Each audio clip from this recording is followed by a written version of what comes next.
What's up, everyone? It's Teddy, aka JamesKisau and MTGO, coming for the 1.5k sub special video. I just want to start out thanking everyone profusely for subscribing to the channel, helping me out, helping the channel grow, joining the Patreon, joining the Discord, growing the Grixis control community. And I honestly see it as a lot larger than the Grixis control community. I feel like we are an archetype that doesn't engender a lot of anger. I feel like people are usually pretty stoked to run to Grixis control because they feel like they have a pretty good chance of winning. It's all in good fun. Y'all know what I'm talking about, and I think it's conducive to interactive magic, fun games, a lot of back and forth, and I'm really happy to be a part of the Legacy community. So, there were a lot of really cool ideas for the 1.5k special. I floated another Q&A.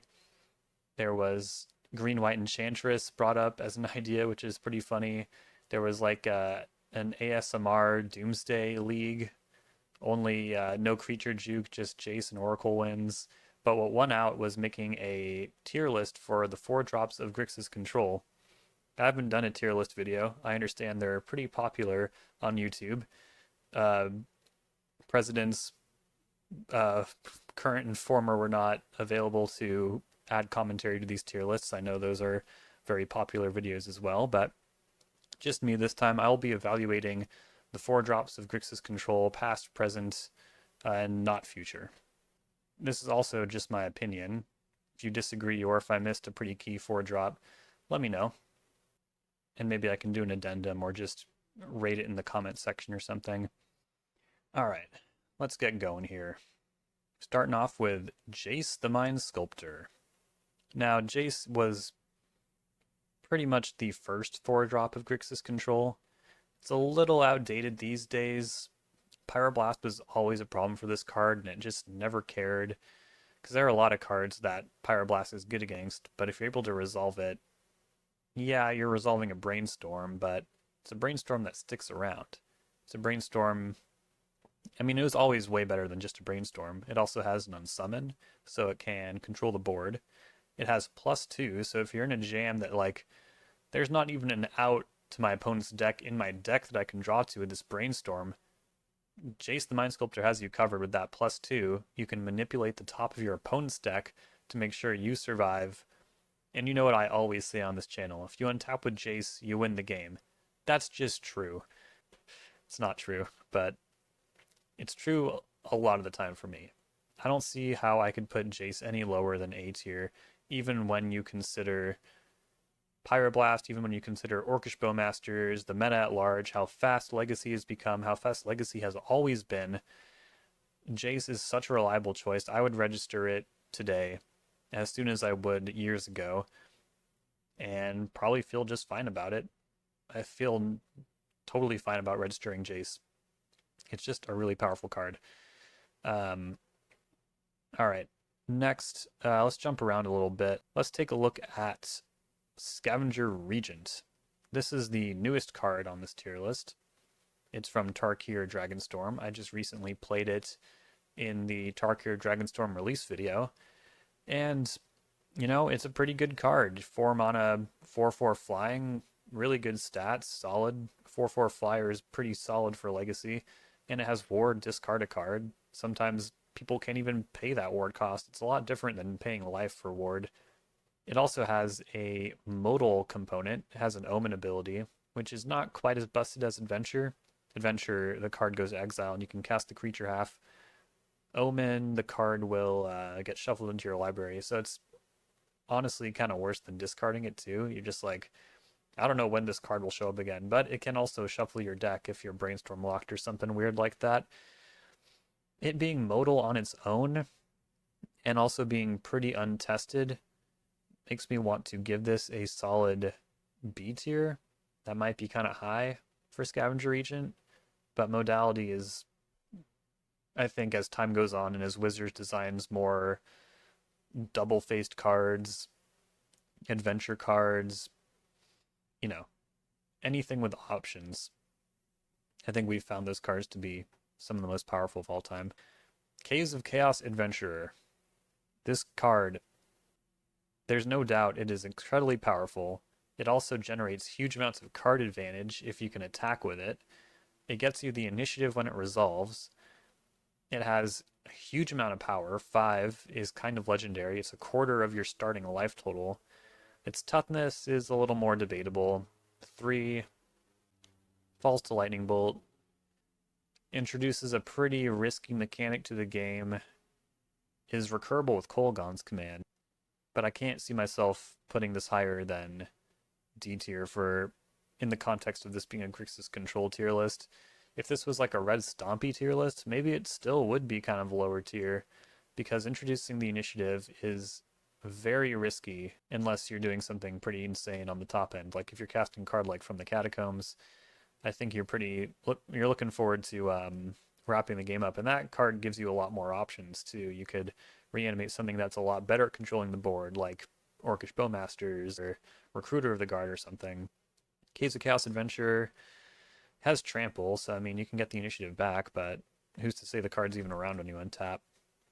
I think D tier is pretty solid for Caves of Chaos Adventurer. Alright, let's move on to something a little more unconventional, but it is a 4-drop, a Layline of the Void. Now, Layline of the Void is pretty interesting. I've never ran the full 4 in Grixis control, but I have run a singleton copy, and it does pretty well for what it wants to do. Shows up in your opening hand, it's great. Shows up late in the game, throw it down for 4 mana, and your opponent doesn't get any more graveyard. That being said, I think it does what it does so well, but we have much better options for graveyard hate as long as we're on Snapcaster Mage, or even, I love a Nile Spellbomb. I think Layline of the Void is a solid C tier 4-drop for Grixis control. This is a lot harder than I thought it would be. I don't know how those people make those tier list videos. Alright, here's a fun one. The One Ring. The most powerful card advantage engine Magic has ever seen, perhaps? You tap it on the first time you have it out, you get 1 card. Next turn you get 2. The exponential amount of cards you keep drawing is frankly absurd. However, it also gets a burden counter every time you tap it. Then on your upkeep, you lose 1 life for each burden counter.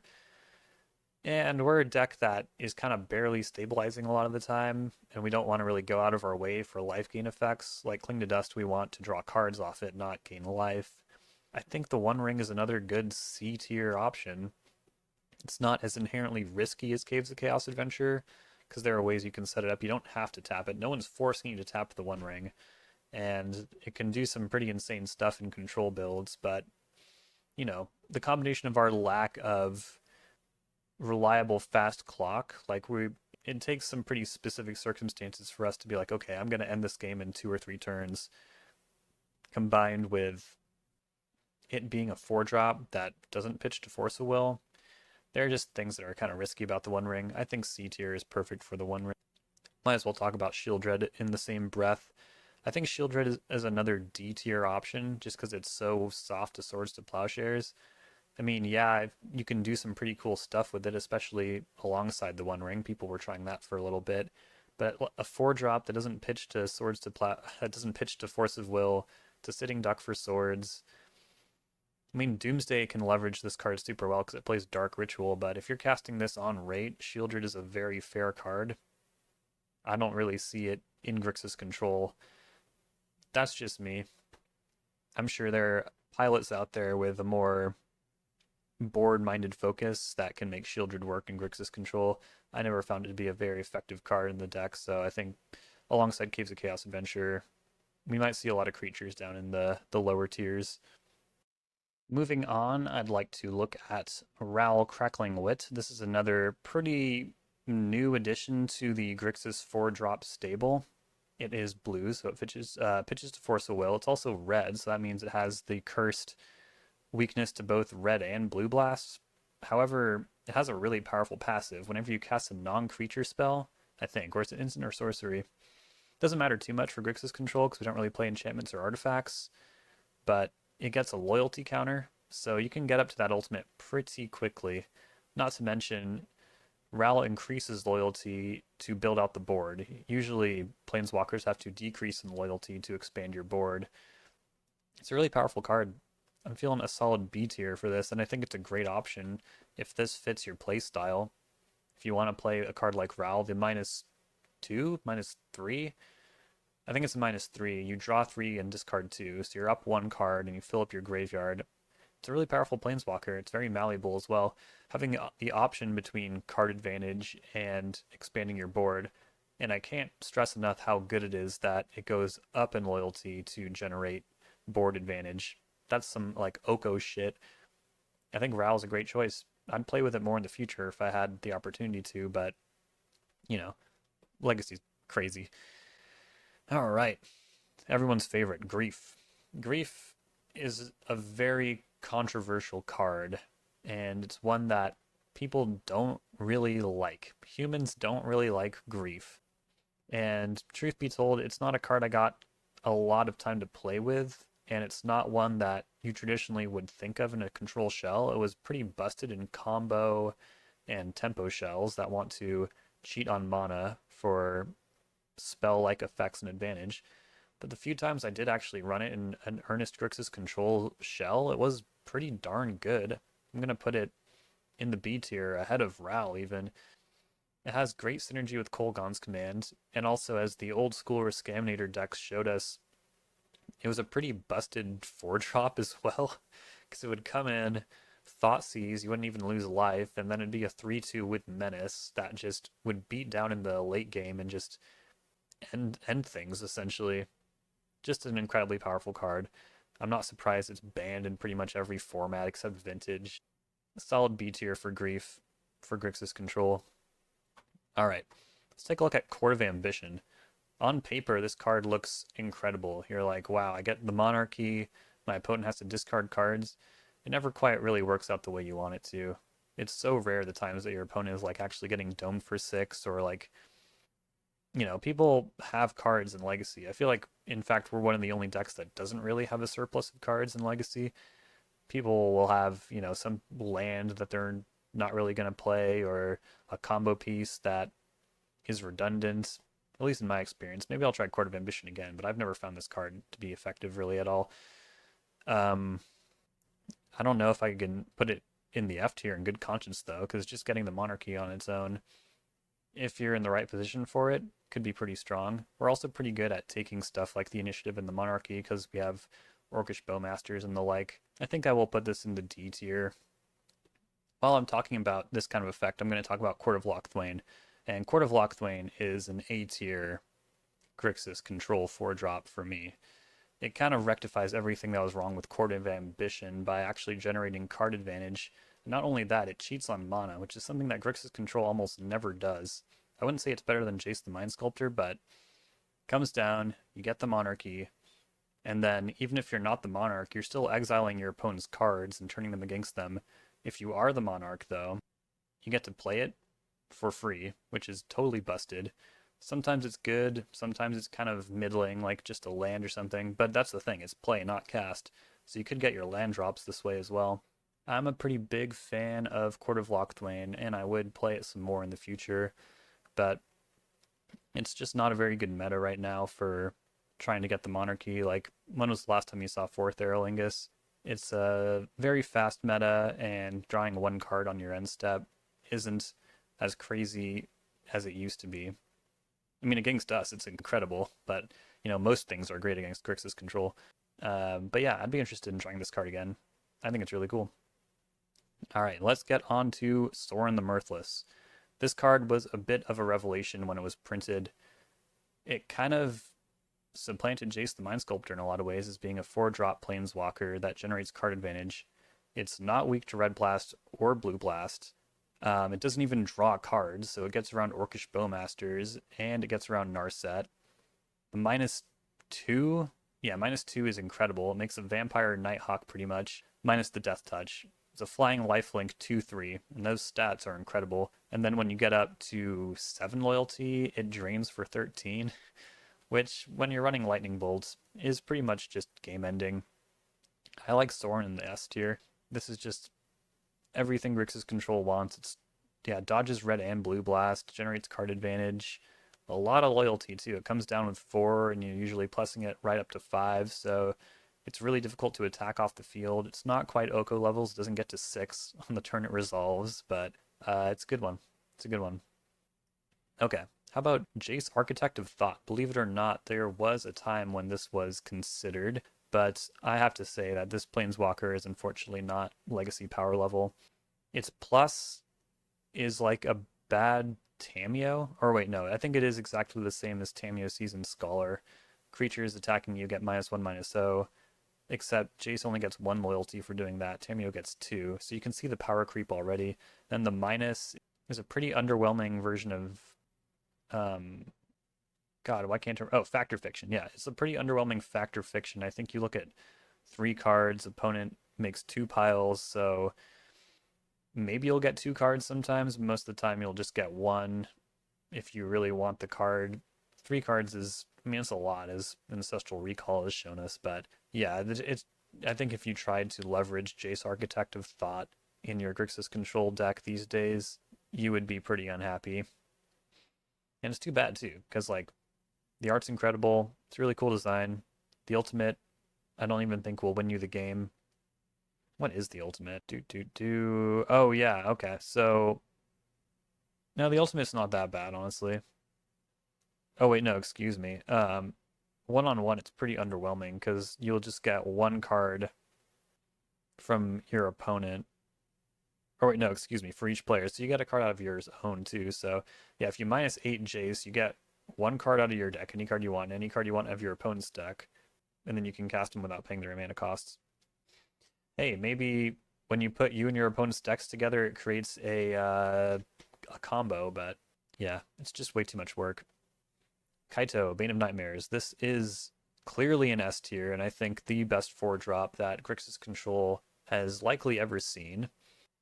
Mostly because it's more of a 3-drop. It's kind of a stealthy 3-drop. It has ninjutsu for 1 blue and a black, which has never been seen on a Planeswalker before, and I think it's a major reason why it's been so busted in the archetype. We have cards like Baleful Strix, Orcish Bowmaster, Snapcaster Mage. Really powerful enter the battlefield effects have been a hallmark of Grixis creatures, or even entire spells attached to creatures like Brazen Borrower. You get Petty Theft back by ninjutsuing Kaiito. And that's only just getting the card onto the field. Beyond that, it's a 3/4 with hexproof, so huge stats and an incredible evasive ability. And it generates card advantage. It can get bigger. You +1 perpetually gets bigger because you get an emblem that gives all ninjas +1/+1. The 0 has so much selection built in because you surveil 2 before you draw the card. It doesn't even need to connect. You can like Bowmaster ping or bolt your opponent, and then as long as your opponent or an opponent has lost life this turn, you get to draw a card. And that's not even all of it. It has -2 where you tap down a creature and put 2 stun counters on it. That means that creature is not untapping for 3 untap steps. It's just absolutely insane. 3 turns is an eternity in Legacy. The game will look entirely different by the time that creature untaps. And sometimes that is much better than even destroying creatures. It's not often better than exiling creatures unless we're talking about like Mist Hollow Griffin or like shoot, what's the Eldrazi? Not Endless one. Eternal Scourge, I think. But yeah, tapping down is often just like better than. Well, we run edicts, so it's a little complicated, but for reanimator purposes, you don't want to destroy a Traxa where they can just reanimate it again. You want to just like tap down on the board, neutralized, threat neutralized. Kaiito has just been a huge watershed for Grixis Control, and I hope we continue to be the best deck to leverage it. I mean, Blue-Black Tempo is doing a great job as well, so look out for that deck. And then finally we'll end out with another Kaiito, Dancing Shadow. This card is similar to Bane of Nightmares, makes good use of creature ETBs, and can also generate board presence. I think it's a solid C-tier Planeswalker, top of the C-tier. Like, you can definitely generate more value with it than Caves of Chaos Adventurer or Shieldred, but you're also going to go through a lot of work to establish it. But I do acknowledge there are board states and situations where you can just get a very solid Ancestral Recall or even more than that by sticking Kaiito. And the drones it creates, I think, can do like a life swing thing. You gain 2, your opponent loses 2. It synergizes well with the drone because you make a drone, the drone can swing, and then you can bounce the drone, and when the drone leaves, it drains for 2. And then you can activate Kaito's loyalty abilities a second time. There are definitely a lot of creatures that you're incentivized to bounce back to your hand for Kaiito, Bane of, or Dancing Shadow, since there are a lot of ETBs, powerful ones like I mentioned with Bane of Nightmares. And yeah, I think if as a solid build around Planeswalker, you could do a lot worse than Dancing Shadow. So yeah, I think that's my tier list. I think I'll probably put Scavenger Regent below these two. Grief at the top of the B tier seems right. Then yeah, the D tier for just creatures that are pretty soft to Swords to Plowshares, and even Lightning Bolt in Caves of Chaos Adventurer's case, not really where you want to be with your 4 drops in Grixis control. And towards the top, Jace, just classic. Saurin, just complete card advantage, houses, complete board dominating houses up at the top. And Court of Lockthane is a really interesting card that I think I would be interested in trying again. So yeah, I think that's my tier list. If you really disagree with me, please leave a comment. Or like I said, if I missed any huge 4 drops in this list, also leave a comment and I'll make an addendum or something like that.